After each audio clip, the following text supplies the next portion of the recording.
welcome to my kitchen home YouTube video. Hi!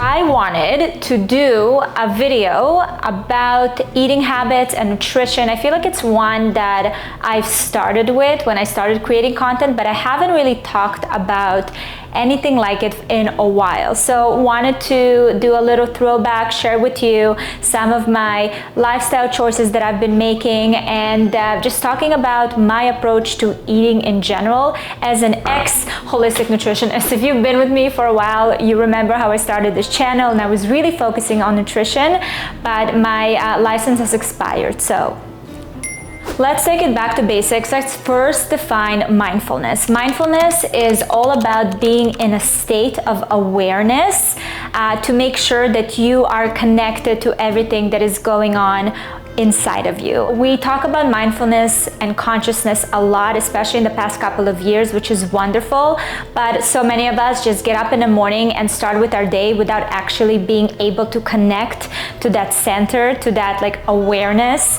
And this is where it all begins. So your choices around food, the choices around the activities that you do, it all starts there. I do love technology for this specific reason, because sometimes as much as discipline is strong over here, sometimes it fails me. So having something that will remind me to get on with my mindfulness and with my morning routine is key. I've been actually using this app Voss, which is a wellness and health app that has been an amazing tool in rebuilding my morning habits, my daily habits. And I've been incorporating the app into my day, and it's been a wonderful journey. It creates a personalized well-being plan and helps you achieve your plan through different tools, exercises, and other challenges that it sends your way. For me, once I wake up in the morning, I give myself a little bit of time not to touch my phone, but once I do pick up the phone, the first thing I do is open the app and see my recommendations. So for example, this morning I did a little breath work, I did a little journaling, and I did a quick little meditation to connect with all my senses, and it really helped with starting my day in a very conscious way. If you are looking into upgrading or at least making your morning routine stable and consistent, highly recommend to check out the Voss app for anything to do with mindfulness, consciousness, health, and wellness overall. I'm always scared that a little chick comes out. Mostly we just use avocado oil for cooking or anything like that because it's stable in really high temperatures. I love using the Himalayan salt because it has more minerals in it. I love butter. We don't do margarine. We don't do any of these things.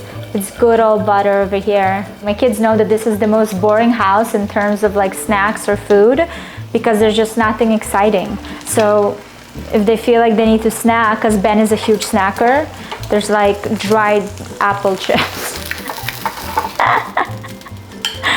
I feel like that's the easiest way to control the situation a little bit. When I was in the process of getting my holistic nutrition designation, I would show up every week with a new modification to our household diet. Gary was losing his mind. One week we're vegan, another week we're eating only like beans. It was really tiring. With the years, I feel like I found ways to adjust the way I shop, the way we consume, the way we think about food. And I really believe that even with children, education is a huge thing. Like we're very openly talk about certain products and, you know, looking at sugar content, at things that the kids ask with desserts or everything like that. Like I'm just very open about what it does to your brain, what it does to your body, keeping in mind things like buying things that are in season. This is something that I really like to do, and I make kind of a thing out of it, which is going to the local farmers market and trying to buy a produce. Sometimes I go through phases where I don't have time to go to the farmers market, but there's so many farms around that will bring you a box of produce that is local and that's in season. Also, I share the sentiment with the kids. Right now they don't come with me, they're not really into it, but I'm planting the seed. One thing that we get is from Costco is this almond milk. Is it the best, cleanest option? No, but again, I think that it's important to just keep things realistic. We use them a lot for smoothies, so we get them from Costco. Also coconut water for smoothies. Love this one. My milk of choice, honestly, is Malk. This is probably the cleanest brand on the market when it comes to nut milks, but it's also kind of pricey, and I'm that person that walks around and makes sure Gary doesn't use too much of it every single day. I find that for dinners, we often will just make a salad and just like a basic protein, maybe some rice for the kids, but usually Rebecca that comes at 2, the kids' nannies, she'll come and like makes like some chicken or whatever for them, and it's kind of our go-to during the week, very low lift. Oh, so I buy like fish in bulk and then just separate them and make smaller meals. I have to say we're very like not an exciting household for food. Another thing that is important to note, because I was a huge like organic advocate for a long time, and organic is expensive. Organic is something that is amazing to have, but there's also a way to approach it. Not everything has to be organic. Something that I do in the beginning of every season is actually going on Google and looking for the Dirty Dozen, which is a list of, I would say, the top 10 produce that is the most contaminated with or sprayed with pesticides and all the things that we want to avoid. Everything else, I am way more open to buying in bulk from Costco. We love Costco, and I have to say, ever since I moved to the US, the variety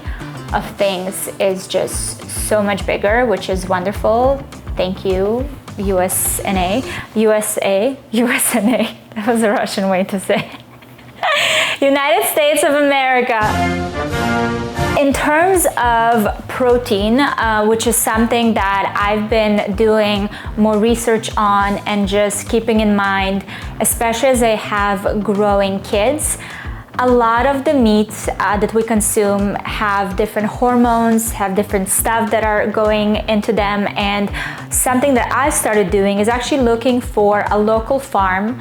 Actually, it's not even local to Florida, it's actually ships from another state in America, but a local farm that has a sustainable and natural approach to raising their pasture. I just buy the meat in bulk. I get a box probably every like 4 months or so, and it lasts for long enough. I find that chicken, I get organic chicken from Costco, which is easier to find, but with meat I prefer to get it from beef, I prefer to get it from. Oh my god, that's fun. It actually comes out to be way more economical to get it and from a farm. Look at this. So I just get ground beef, some steaks,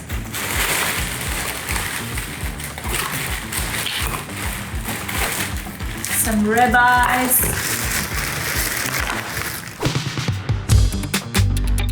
Something through my studies that I've kept in mind and always think about and share with my friends and family, because it's just very simple, is keeping your plate smaller. Especially in the West, we have a tendency of just having a lot of food, so even minimizing the amount of food you eat can make a huge difference, but also keeping the plate colorful and getting the plate to really maximize the amount of nutrients you can get. So something that I think about when I create our meals or when I even order from somewhere is I want to make sure that I have my protein, that I have my fiber, and that I have my healthy fats. Those are things that I always repeat when I am in restaurants or when I am preparing a meal at home, and just that helps navigate the choices that I make. Now we're talking about choices and we mentioned mindful eating. And again, mindful eating is really just all about making conscious decisions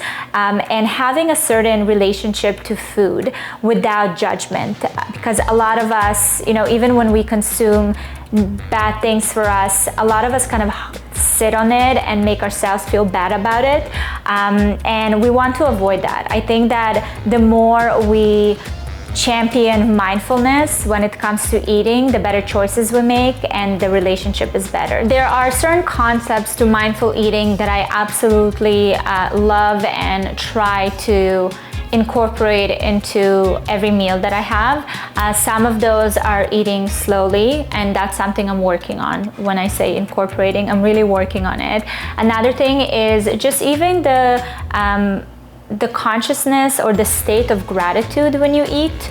It really shifts the way you enjoy your meal and the way you consume your meal. That's huge. Learning hunger cues, that's something that also I picked up at school. I just remember repeating to myself, like, eat until you're 80% full in order for it to re-energize you. But there are also a lot of concepts that it's difficult for me to maintain, especially with meals like lunchtime. So one of them is to have no distractions when you're sitting down to a meal. How is that possible? Like, what world do we have to live in that you can sit down and having a meal without distractions?